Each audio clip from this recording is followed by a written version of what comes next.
Hello guys, ಸ್ವಾಗತ iconic ಮೂವೀಸ್ನ YouTube ಚಾನಲ್ಗೆ. ಇವತ್ತು ನಾನು 2025ರಲ್ಲಿ ರಿಲೀಸ್ ಆಗಿರುವಂತಹ ಕ್ವಾಫ್ ಎಂಬ ಒಂದು ಹಾರರ್ ಥ್ರಿಲ್ಲಿಂಗ್ ಆಗಿರುವ ವೆಬ್ ಸೀರೀಸಿನ 4ನೇ ಎಪಿಸೋಡನ್ನು ಎಕ್ಸ್ಪ್ಲೇನ್ ಮಾಡ್ತಾ ಇದ್ದೀನಿ. ನೀವಿನ್ನು ಇದರ 3 ಭಾಗಗಳನ್ನು ನೋಡಿಲ್ಲ ಅಂದರೆ ಮೊದಲು ಅದನ್ನು ವೀಕ್ಷಣೆ ಮಾಡಿ ಆಮೇಲೆ ಈ ವಿಡಿಯೋಗೆ ಬನ್ನಿ.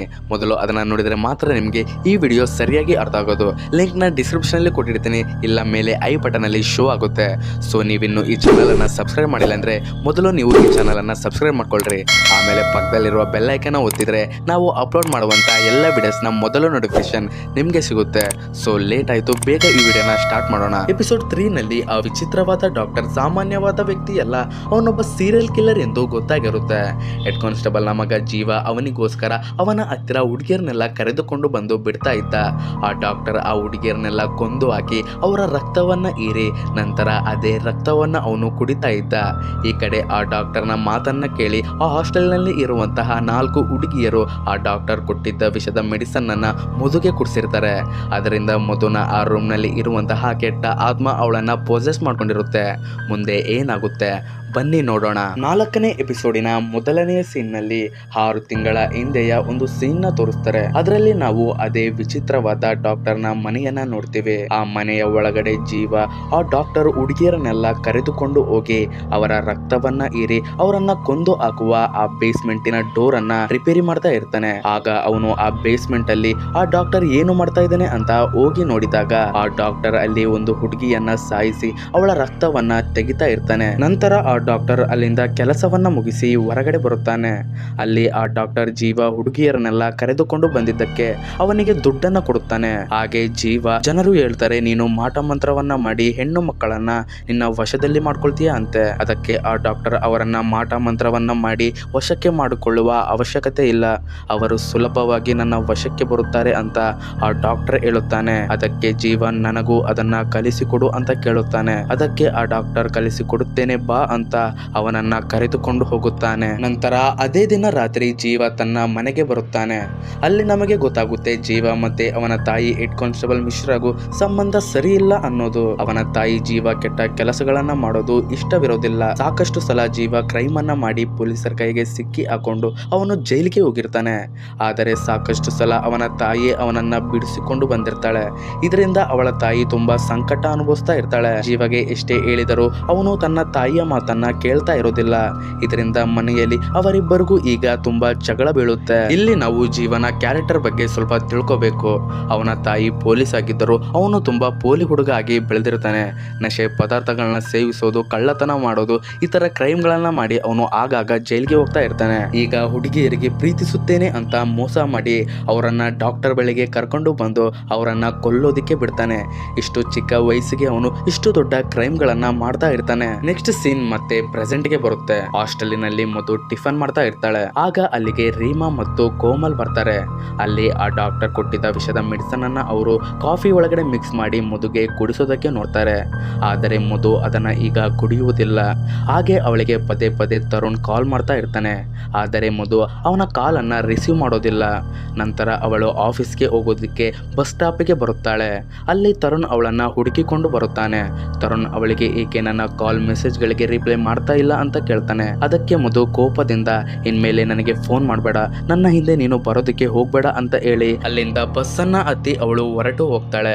ಮಧುಗೆ ತರುಣ್ ಅವಳ ಫೋಟೋವನ್ನ ಅವನ ಫ್ರೆಂಡ್ಗೆ ಬಿಟ್ಟಿದ್ದ ವಿಷಯವನ್ನ ಹೇಳಿದಾಗಿನಿಂದ ಅವನ ಮೇಲೆ ಅವಳು ತುಂಬಾ ಕೋಪ ಮಾಡ್ಕೊಂಡಿರ್ತಾಳೆ. ಅದಕ್ಕೆ ಅವನನ್ನ ಅವಳು ಇಗ್ನೋರ್ ಮಾಡ್ತಾ ಇರ್ತಾಳೆ. ನಂತರ ಮಧು ಆಫೀಸಿನ ಕೆಫೆಯಲ್ಲಿ ನಕುಲ್ ಹತ್ರ ತರುಣ್ ಹಾಗೆ ಮಾಡಿದ ಬಗ್ಗೆ ಹೇಳ್ತಾ ಇರ್ತಾಳೆ. ಅದಕ್ಕೆ ನಕುಲ್ ಅವಳಿಗೆ ಸಿಂಪತಿಯನ್ನ ತೋರಿಸ್ತಾ ಇರ್ತಾನೆ. ಎಲ್ಲದೂ ಮುಂದೆ ಒಳ್ಳೇದಾಗುತ್ತೆ ಅಂತ ಅವಳಿಗೆ ಅವನು ಹೇಳ್ತಾ ಇರ್ತಾನೆ. ಇಲ್ಲಿ ನಾವು ಮಧು ಮತ್ತೆ ನಕುಲ್ ನಿಧಾನವಾಗಿ ಹತ್ತಿರ ಆಗ್ತಾ ಇರೋದನ್ನ ನೋಡ್ತೀವಿ. ಈ ಕಡೆ ಹಾಸ್ಟೆಲ್ಗೆ ನಿಕ್ಕಿಯ ತಾಯಿ ಮತ್ತೆ ಅವಳ ಅಕ್ಕ ಬಂದಿರ್ತಾರೆ. ನಿಕ್ಕಿ ತುಂಬಾ ದಿನಗಳಿಂದ ಅವರ ಕಾಲ್ ಮತ್ತೆ ಮೆಸೇಜ್ಗೂ ರಿಪ್ಲೈ ಮಾಡ್ತಾ ಇರೋದಿಲ್ಲ. ಅದಕ್ಕಾಗಿ ಅವಳನ್ನ ಕರೆದುಕೊಂಡು ಹೋಗೋದಕ್ಕೆ ಬಂದಿರ್ತಾರೆ. ಆದರೆ ಅವರು ಈಗ ನಿಕ್ಕಿಯ ಪರಿಸ್ಥಿತಿಯನ್ನ ನೋಡಿ ತುಂಬಾ ಬೇಜಾರಾಗ್ತಾರೆ. ತಕ್ಷಣ ಅವರು ನಿಕ್ಕಿಯನ್ನ ಕಾರ್ನಲ್ಲಿ ಹತ್ತಿಸಿಕೊಂಡು ಅವಳನ್ನ ಕಾರ್ನಿಂದ ಮನೆಗೆ ಕರೆದುಕೊಂಡು ಹೋಗೋದಕ್ಕೆ ನೋಡ್ತಾರೆ. ಆದರೆ ನಿಕ್ಕಿ ಬರೋದಿಲ್ಲ ಅಂತ ಹಠ ಮಾಡಿ ಕೂತ್ಕೊಂತಾಳೆ. ನಾನು ಮೊದಲೇ ಹೇಳಿರೋ ಹಾಗೆ ನಿಕ್ಕಿ ಬಿಕ್ಕಳಿಸ್ತಾ ಮಾತಾಡ್ತಾ ಇರ್ತಾಳೆ. ಅವಳು ತುಂಬಾ ಶ್ರೀಮಂತ ಬ್ಯಾಕ್ ಗ್ರೌಂಡ್ ಇಂದ ಬಂದಿದ್ದರೂ ಕೂಡ ತನ್ನ ಚೈಲ್ಡ್ಹುಡ್ ಲೈಫ್ ನ ಪೂರ್ತಿ ಅವಳು ಬರೀ ಬೋರ್ಡಿಂಗ್ ಸ್ಕೂಲ್ ನಲ್ಲಿ ಕಳೆದಿರ್ತಾಳೆ. ಇದಕ್ಕಾಗಿ ಅವಳ ತಾಯಿಯ ಮೇಲೆ ಅವಳು ತುಂಬಾ ಬೇಜಾರಾಗಿರ್ತಾಳೆ. ಈಗ ಅವಳ ತಾಯಿ ಮತ್ತೆ ಅವಳ ಅಕ್ಕ ಎಷ್ಟೇ ಅವಳು ಬರೋದಿಲ್ಲ ಅಂತ ಹೇಳಿದ್ರು ಕೂಡ ಅವಳನ್ನ ಕರೆದುಕೊಂಡು ಗಾಡಿಯನ್ನ ಸ್ಟಾರ್ಟ್ ಮಾಡಿ ಹಾಸ್ಟೆಲ್ ನಿಂದ ಹೊರಗಡೆ ಹೋಗಿ ಬಿಡ್ತಾರೆ. ಅವರು ಹಾಗೆ ಸ್ವಲ್ಪ ದೂರ ಹಾಸ್ಟೆಲ್ ನಿಂದ ಹೊರಗಡೆ ಹೋಗುವಾಗ ಹಿಂದೆ ಕೂತಿದ್ದ ನಿಕ್ಕಿ ವಿಚಿತ್ರವಾಗಿ ಆಡೋದಕ್ಕೆ ಶುರು ಮಾಡ್ತಾಳೆ. ಅವಳ ಮೂಗಿನಿಂದ ಇದ್ದ ಹಾಗೆ ರಕ್ತ ಬರೋದಕ್ಕೆ ಶುರುವಾಗುತ್ತೆ. ಅದರಿಂದ ಅವಳ ತಾಯಿ ಮತ್ತೆ ಅವಳ ಅಕ್ಕನಿಗೆ ತುಂಬಾ ಗಾಬರಿಯಾಗಿ ಮತ್ತೆ ಅವರು ಹಾಸ್ಟೆಲ್ಗೆ ವಾಪಸ್ ಅವಳನ್ನ ಕರೆದುಕೊಂಡು ಬರ್ತಾರೆ. ಅಲ್ಲಿ ಅವಳು ಸ್ವಲ್ಪ ಸಮಾಧಾನವಾಗ್ತಾಳೆ. ಆಗ ಅವಳ ಅಕ್ಕ ಫಸ್ಟ್ ನಾವು ಇಲ್ಲಿಂದ ಹೋಗೋಣ ನಡಿ ಎಂದು ನಿಕ್ಕಿಯನ್ನ ಮತ್ತೆ ಹಾಸ್ಟೆಲ್ ನಿಂದ ಹೊರಗಡೆ ಕರ್ಕೊಂಡು ಹೋಗೋದಕ್ಕೆ ನೋಡ್ತಾಳೆ. ಆದರೆ ನಿಕ್ಕಿ ನಾನು ಬರೋದಿಲ್ಲ ಅಂತ ಹಠ ಮಾಡಿ ಅಲ್ಲಿಂದ ತನ್ನ ರೂಮ್ಗೆ ವಾಪಸ್ ಹೋಗ್ತಾಳೆ. ಈ ಕಡೆ ನಾವು ಮಧುನ ನೋಡ್ತೀವಿ. ಅವಳು ಬಸ್ ನಲ್ಲಿ ಕೆಲಸಕ್ಕೆ ಹೋಗ್ತಾ ಇರ್ತಾಳೆ. ಇಲ್ಲಿ ಕೂಡ ಒಬ್ಬ ವ್ಯಕ್ತಿ ಅವಳನ್ನ ಟಚ್ ಮಾಡೋದಕ್ಕೆ ನೋಡ್ತಾ ಇರ್ತಾನೆ. ಆದರೆ ಈಗ ಅವಳು ಸುಮ್ಮನಿರೋದಿಲ್ಲ. ಅವನ ಪ್ರೈವೇಟ್ ಭಾಗಕ್ಕೆ ಪಂಚನ್ನ ಮಾಡಿ ಅವನನ್ನ ತಡಿತಾಳೆ. ಇಲ್ಲಿ ನಾವು ಮಧು ಸಂಪೂರ್ಣವಾಗಿ ಚೇಂಜ್ ಆಗಿರೋದನ್ನ ನೋಡ್ತೀವಿ. ಮೊದಲು ಅವಳು ಎಲ್ಲದಕ್ಕೂ ತುಂಬಾ ಭಯ ಪಡ್ತಾ ಇದ್ಲು, ಹೆದರ್ತಾ ಇದ್ಲು. ಆದರೆ ಆ ಡಾಕ್ಟರ್ನ ಮೆಡಿಸನ್ ನ ಕುಡಿದಾಗಿನಿಂದ ಹಾಗೆ ಆ ರೂಮ್ ನಲ್ಲಿ ಇರುವ ಆ ಆತ್ಮ ಪೊಸೆಸ್ ಮಾಡ್ಕೊಂಡಾಗಿಂದ ಅವಳು ತುಂಬಾ ಅಗ್ರೆಸಿವ್ ಆಗಿರ್ತಾಳೆ. ಅಲ್ಲಿಂದ ಅವಳು ತಾನು ಕೆಲಸ ಮಾಡುವಂತಹ ಸೈಕ್ಯಾಟ್ರಿಸ್ಟ್ ನ ಮನೆಗೆ ಬರುತ್ತಾಳೆ. ಅಲ್ಲಿ ಅವಳು ದಿನನಿತ್ಯ ಮಾಡುವ ಹಾಗೆ ಈಗಲೂ ಕೂಡ ಬೆಕ್ಕಿಗೆ ಊಟವನ್ನ ಕೊಡೋದಿಕ್ಕೆ ಹೋಗ್ತಾಳೆ.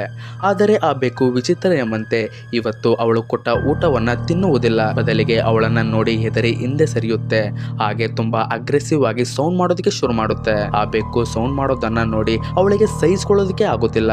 ಅವಳು ತುಂಬಾ ವಿಚಿತ್ರವಾಗಿ ಆಡೋದಕ್ಕೆ ಶುರು ಮಾಡ್ತಾಳೆ. ಡೀಮನ್ ಅವಳನ್ನ ಪೊಸೆಸ್ ಮಾಡ್ಕೊಂಡಿರೋ ರೀತಿ ಅವಳು ತುಂಬಾ ಸಿಟ್ಟಿನಿಂದ ಆ ಬೆಕ್ಕನ್ನ ಹಿಡಿದು ಮೇಲಕ್ಕೆ ಎತ್ತಿ ಆ ಬೆಕ್ಕನ್ನ ಕೊಲ್ಲೋದಿಕ್ಕೆ ನೋಡ್ತಾಳೆ. ಆಗ ಸರಿಯಾದ ಸಮಯಕ್ಕೆ ಅಲ್ಲಿಗೆ ಕ್ಯಾರ ಬಂದು ಅವಳನ್ನ ತಡಿತಾಳೆ. ಆಗ ಅವಳು ಸುಮ್ಮನಾಗುತ್ತಾಳೆ. ಆಮೇಲೆ ಮಧು ನನಗೆ ಏನಾಯ್ತು ಅಂತ ತುಂಬಾ ಯೋಚನೆ ಮಾಡೋದಕ್ಕೆ ಶುರು ಮಾಡ್ತಾಳೆ. ಹಾಗೆ ಅವಳು ಯೋಚನೆ ಮಾಡುತ್ತಿರುವಾಗ ನಕುಲ್ನ ವಾಯ್ಸ್ ಮೆಸೇಜ್ ಅವಳಿಗೆ ಬರುತ್ತೆ. ಅದರಲ್ಲಿ ನಕುಲ್ ಇವತ್ತು ನೈಟ್ ಪಾರ್ಟಿ ಇದೆ, ನೀನು ಮಿಸ್ ಮಾಡದೆ ಬರಲೇಬೇಕು ಅಂತ ಕರಿತಾ ಇರ್ತಾನೆ. ಆದರೆ ಮಧು ಹೋಗಬೇಕಾ ಬೇಡವಾ ಅನ್ನೋದನ್ನ ಯೋಚನೆ ಮಾಡ್ತಾ ಇರ್ತಾಳೆ. ಈ ಕಡೆ ನಾವು ಜೀವನ ತಾಯಿ ಹೆಡ್ ಕಾನ್ಸ್ಟೇಬಲ್ ನ ನೋಡ್ತೀವಿ. ಅವಳು ಆ ಡಾಕ್ಟರ್ನ ಮನೆಯ ಎದುರುಗಡೆಗೆ ಫ್ಯಾನ್ಸಿ ಸ್ಟೋರ್ ಅನ್ನ ಹಾಕಿಕೊಂಡಿರುವ ಬಬ್ಬನ್ ಹತ್ರ ಬಂದಿರ್ತಾಳೆ. ಅವಳು ಬಬ್ಬನ್ಗೆ ಜೀವನ ಬಾಕ್ಸ್ ನಲ್ಲಿ ಸಿಕ್ಕಿದ್ದ ಆ ಹುಡುಗಿಯ ಕಾಲಿಗೆ ಹಾಕುವ ಚೈನ್ ಅನ್ನ ತೋರಿಸಿ ಇದನ್ನ ನಿಮ್ಮ ಅಂಗಡಿಯಲ್ಲೇ ಖರೀದಿಸಿದು ಅಂತ ಹೇಳುತ್ತಾಳೆ. ಅದಕ್ಕೆ ಬಬ್ಬನ್ ಮೊದಲು ಒಪ್ಪುವುದಿಲ್ಲ. ಆದರೆ ಆ ಹೆಡ್ ಕಾನ್ಸ್ಟೇಬಲ್ ಇದು ಆ ಹುಡುಗಿಯ ಶವದಲ್ಲಿ ಸಿಕ್ಕಿದ್ದು, ಅವಳನ್ನ ನೀನು ಮತ್ತೆ ಈ ಡಾಕ್ಟರ್ ಸೇರಿ ಕೊಂದು ಹಾಕಿದ್ದೀರಾ. ಇನ್ನು ನೀವು ಜಾಸ್ತಿ ದಿನ ತಪ್ಪಿಸಿಕೊಳ್ಳೋದಕ್ಕೆ ಆಗುತ್ತಿಲ್ಲ, ಬೇಗ ನೀವು ಸಿಕ್ಕಿ ಬೀಳ್ತೀರಾ, ಜೈಲ್ಗೆ ಹೋಗ್ತೀರಾ ಅಂತ ಬಬ್ಬನ್ಗೆ ಅವಳು ಎದುರಿಸ್ತಾಳೆ. ಅದಕ್ಕೆ ಬಬ್ಬನ್ ಆ ಹುಡುಗಿಯನ್ನ ನಾನು ಕೊಂದಿದ್ದಲ್ಲ, ಡಾಕ್ಟರ್ ಮತ್ತೆ ನಿನ್ನ ಮಗ ಜೀವ ಸೇರಿ ಆ ಹುಡುಗಿಯನ್ನ ಕೊಂದು ಹಾಕಿದ್ದು. ನಾನು ಜೈಲಿಗೆ ಹೋದರೆ ಸುಮ್ಮನೆ ಹೋಗುತ್ತಿಲ್ಲ, ನಿನ್ನ ಮಗನನ್ನು ಕೂಡ ಜೊತೆಗೆ ಕರೆದುಕೊಂಡು ಹೋಗುತ್ತೇನೆ ಅಂತ ಬಬ್ಬನ್ ಹೇಳುತ್ತಾನೆ. ಆ ಮಾತಿಗೆ ಸುಮ್ಮನಾಗಿ ಹೆಡ್ ಕಾನ್ಸ್ಟೇಬಲ್ ಅಲ್ಲಿಂದ ಹೊರಟು ಹೋಗುತ್ತಾಳೆ. ಈ ಕಡೆ ಆ ವಿಚಿತ್ರವಾದ ಡಾಕ್ಟರ್ ಲಾನಾಗೆ ಫೋನ್ ಮಾಡಿ ನಾನು ಕೊಟ್ಟ ಆ ವಿಷದ ಔಷಧಿಯನ್ನ ನೀವು ಅವಳಿಗೆ ಕುಡಿಸಿದ್ದೀರಾ ಅಂತ ಕೇಳುತ್ತಾನೆ.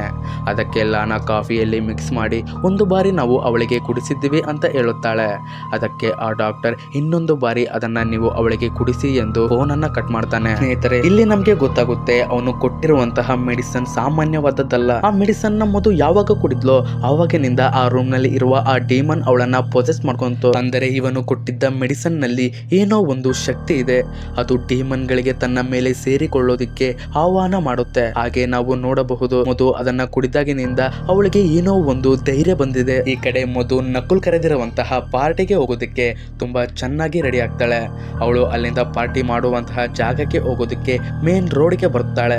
ಅಲ್ಲಿ ಅವಳು ಮೊದಲು ಹೋಗೋದಕ್ಕೆ ಎದುರ್ತಾ ಇದ್ದ ಅಂಡರ್ ಗ್ರೌಂಡ್ ಸಬ್ವೇಗೆ ಈಗ ಅವಳು ರಾತ್ರಿ ಹೊತ್ತಲ್ಲಿ ತುಂಬಾ ಧೈರ್ಯದಿಂದ ಒಳಗಡೆ ಹೋಗ್ತಾಳೆ. ಅದರ ಒಳಗೆ ಅವಳು ಹೋಗ್ತಾ ಇರೋಬೇಕಾದ್ರೆ ಒಬ್ಬ ಕಾಮುಕ ವ್ಯಕ್ತಿ ಅವಳ ಎದೆಯನ್ನ ಟಚ್ ಮಾಡ್ತಾನೆ. ಅದರಿಂದ ತುಂಬಾ ಸಿಟ್ಟಾದ ಮಧು ತನ್ನಲ್ಲಿ ಇದ್ದ ಪೆಪ್ಪರ್ ಸ್ಪ್ರೇಯನ್ನ ತೆಗೆದುಕೊಂಡು ಅವನ ಕಣ್ಣಿಗೆ ಬಿಡುತ್ತಾಳೆ.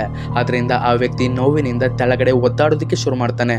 ಆ ವ್ಯಕ್ತಿ ನೋವಿನಿಂದ ಅವಳಿಗೆ ಕೆಟ್ಟ ಕೆಟ್ಟ ಪದಗಳಿಂದ ಬೈಯೋದಕ್ಕೆ ಶುರು ಮಾಡ್ತಾನೆ. ಅದರಿಂದ ತುಂಬಾ ಸಿಟ್ಟಾದ ಮಧು ಅಲ್ಲೇ ಇದ್ದ ಒಂದು ಇಟ್ಟಿಗೆಯನ್ನ ತೆಗೆದುಕೊಂಡು ಅವನ ತಲೆಯನ್ನ ಚಚ್ಚಿ ಅವನನ್ನ ಕೊಂದು ಹಾಕ್ತಾಳೆ. ಆಗ ಅವಳ ಹಿಂದೆ ನಾವು ಡಾಕ್ಟರ್ ಅನ್ನ ನೋಡ್ತೀವಿ. ಈಗ ಅವನು ನಾನು ಅಂದುಕೊಂಡ ರೀತಿನೇ ಇವಳ ಜೊತೆ ಆಗ್ತಾ ಇದೆ ಅಂತ ತುಂಬಾ ಖುಷಿ ಆಗ್ತಾನೆ. ನಂತರ ಮಧು ಅಲ್ಲಿಂದ ನಕುಲ್ನ ಪಾರ್ಟಿಗೆ ಹೋಗ್ತಾಳೆ. ಅಲ್ಲಿ ಅವಳು ಏನೋ ಆಗೇ ಇಲ್ಲ ಅನ್ನೋ ರೀತಿ ಎಲ್ಲರ ಜೊತೆ ಜೊತೆ ಬೆರಿತಾಳೆ. ಅಲ್ಲೇ ಅವಳು ನಕುಲ್ ಹತ್ರ ಸ್ವಲ್ಪ ಮಾತಾಡ್ತಾ ಇರ್ತಾಳೆ. ಈಗ ಇವರಿಬ್ರು ತುಂಬಾ ಕ್ಲೋಸ್ ಆಗ್ತಾ ಇರೋದನ್ನ ನಾವು ನೋಡ್ತೀವಿ. ಆಮೇಲೆ ಅವರಿಬ್ರು ಪಾರ್ಟಿಯಿಂದ ಸೈಡ್ ಗೆ ಹೋಗ್ತಾರೆ. ಅಲ್ಲಿ ಅವರಿಬ್ರು ಮಾತಾಡ್ತಾ ಒಬ್ಬರಿಗೊಬ್ಬರು ಕಿಸ್ ಮಾಡೋದಕ್ಕೆ ಶುರು ಮಾಡ್ತಾರೆ. ಮುಗಿದ ಮೇಲೆ ಅಲ್ಲಿಗೆ ನಕುಲ್ನ ಗರ್ಲ್ ಫ್ರೆಂಡ್ ಬಿಲ್ಲಾ ಬರುತ್ತಾಳೆ. ಆಗ ಅಡಿಬಿಡಿಯಲ್ಲಿ ಮಧು ಅಲ್ಲಿಂದ ಹೋಗೋದಿಕ್ಕೆ ನೋಡ್ತಾಳೆ. ಅವಳು ಹೋಗ್ತಾ ಇರೋಬೇಕಾದ್ರೆ ನಕುಲ್ನ ಫ್ರೆಂಡ್ಸ್ ಅಲ್ಲಿ ಎಂದು ಕೂಗಿ ಅವಳಿಗೆ ಡಿಕ್ಕಿಯನ್ನ ಹೊಡಿತಾನೆ. ಆಗ ಮಧುಗೆ ಶಾಕ್ ಆಗುತ್ತೆ. ಯಾಕಂದ್ರೆ ಅವಳಿಗೆ ಅತ್ಯಾಚಾರ ಮಾಡುವಾಗ ವಾಯ್ಸನ್ನ ಅವಳು ಕೇಳಿರ್ತಾಳೆ. ಆಗ ಇವಳನ್ನ ಆ ನಕುಲ್ನ ಇಬ್ಬರು ಫ್ರೆಂಡ್ಸ್ ನೋಡಿದಾಗ ಅವರ ಮುಖದಲ್ಲಿ ಏನೋ ಒಂದು ಭಯ ಕಾಣುತ್ತೆ. ಇದರಿಂದ ಮಧುಗೆ ನಕುಲ್ ಮೇಲೆ ಇನ್ನಷ್ಟು ಡೌಟ್ ಬರುತ್ತೆ. ಈ ಕಡೆ ನಾವು ಆ ಡಾಕ್ಟರ್ ಅನ್ನ ನೋಡ್ತೀವಿ. ಈ ವೆಬ್ ಸೀರೀಸ್ ನ ಮೊದಲನೇ ಎಪಿಸೋಡ್ ನಲ್ಲಿ ಅವನ ಹತ್ರ ಪೇಷಂಟ್ ಬಂದಿದ್ನಲ್ಲ, ಅವನು ಮತ್ತೆ ಬಂದು ಆ ಡಾಕ್ಟರ್ಗೆ ನೀನು ಕೊಟ್ಟಿದ್ದ ಮೆಡಿಸನ್ ನನ್ನ ಮೇಲೆ ಏನು ವರ್ಕ್ ಆಗಿಲ್ಲ. ನೀನು ನಿನ್ನ ಕೆಟ್ಟ ಶಕ್ತಿಗಳಿಂದ ನನ್ನ ಅಣ್ಣನಿಗೆ MLA ಮಾಡಿದೆ, ಆದರೆ ನೀನು ನನಗೆ ಏನು ಮಾಡಿಲ್ಲ. ನೀನು ಇಲ್ಲಿ ಏನು ಮಾಡ್ತಾ ಇದೀಯ ನನಗೆ ಎಲ್ಲ ಗೊತ್ತು. ಅಮಾಯಕ ಹುಡುಗಿರ್ನೆಲ್ಲ ಕರೆದುಕೊಂಡು ಬಂದು ಇಲ್ಲಿ ನೀನು ಕೊಲ್ತಾ ಇದೀಯ. ಅದಕ್ಕೆ ಆ ಡಾಕ್ಟರ್ ಇದೆಲ್ಲ ಸುಳ್ಳು ಸುದ್ದಿ, ಹಾಗೇನು ನಾನು ಮಾಡ್ತಾ ಇಲ್ಲ. ಬೇಕಾದ್ರೆ ನೀನು ಮನೆಯನ್ನ ಚೆಕ್ ಮಾಡಿಕೋ. ಹಾಗೆ ಬೇಸ್ಮೆಂಟ್ ಅಲ್ಲಿ ನಾನು ಹೊಸದಾಗಿ ತಯಾರಿಸಿರುವ ಒಂದು ಮೆಡಿಸನ್ ಇದೆ, ಅದನ್ನ ನೀನು ಕುಡಿದರೆ ನೀನು ಬೇರೆ ಲೋಕಕ್ಕೆ ಹೋಗುತ್ತೀಯ. ಇನ್ನಷ್ಟು ಶಕ್ತಿ ನಿನ್ನಲ್ಲಿ ಬರುತ್ತದೆ. ಅದಕ್ಕೆ ಆ ವ್ಯಕ್ತಿ ಆ ಡಾಕ್ಟರ್ ಮಾತನ್ನ ಕೇಳಿ ಆ ಡಾಕ್ಟರ್ ಜೊತೆಗೆ ಬೇಸ್ಮೆಂಟ್ ಗೆ ಹೋಗುತ್ತಾನೆ. ಅಲ್ಲಿ ಹೋಗಿ ನೋಡಿದರೆ ಆ ಡಾಕ್ಟರ್ ಒಂದು ಹುಡುಗಿಯನ್ನ ಕೊಂದು ಆ ಬಾಡಿಯ ಮೇಲೆ ಕವರ್ ಅನ್ನ ಹಾಕಿರ್ತಾನೆ. ಅದನ್ನ ನೋಡಿ ಆ ವ್ಯಕ್ತಿ ತುಂಬಾ ಹೆದರಿ ಅಲ್ಲಿಂದ ಓಡಿ ಹೋಗೋದಿಕ್ಕೆ ನೋಡ್ತಾನೆ. ಆದರೆ ಆ ಡಾಕ್ಟರ್ ಹಿಂದೆಯಿಂದ ಅವನ ಕುತ್ತಿಗೆಗೆ ಇಂಜೆಕ್ಷನ್ ಅನ್ನ ಹಾಕಿ ನಂತರ ಮಚ್ಚಿನಿಂದ ಅವನ ತಲೆಯನ್ನ ಕೊಚ್ಚಿ ಹಾಕಿ ಅವನನ್ನ ಕೊಂದು ಹಾಕ್ತಾನೆ. ನಂತರ ಹಾಸ್ಟೆಲಿನಲ್ಲಿ ಮಧು ಮಲಗಿರಬೇಕಾದ್ರೆ ಅವಳು ಮಧ್ಯರಾತ್ರಿಯಲ್ಲಿ ಬಾಯಾರಿಕೆಯಿಂದ ಎಚ್ಚರವಾಗ್ತಾಳೆ. ಅವಳು ನೀರನ್ನ ಕುಡಿಯುವಾಗ ಮತ್ತೆ ಆ ಅವಳನ್ನ ತುಂಬಾ ಎದುರಿಸುತ್ತೆ. ಅದರಿಂದ ಮಧು ತುಂಬಾ ಭಯದಿಂದ ಕಿರುಚಾಡೋದಕ್ಕೆ ಶುರು ಮಾಡ್ತಾಳೆ. ಆಗ ಅಲ್ಲಿಗೆ ಆ 4 ಜನ ಹುಡುಗಿಯರು ಬಂದು ಏನಾಯಿತು ಎಂದು ಕೇಳುತ್ತಾರೆ. ಆಗ ಮಧು ಹೇಳುತ್ತಾಳೆ, ಈ ರೂಮ್ ನಲ್ಲಿ ಏನೋ ಇದೆ. ಮೊದಲೇ ಇಲ್ಲಿ ಇರುತ್ತಿದ್ದ ಆ ಹುಡುಗಿಯ ಆತ್ಮ ಬಂದು ನನಗೆ ತುಂಬಾ ಎದುರಿಸ್ತಾ ಇದೆ.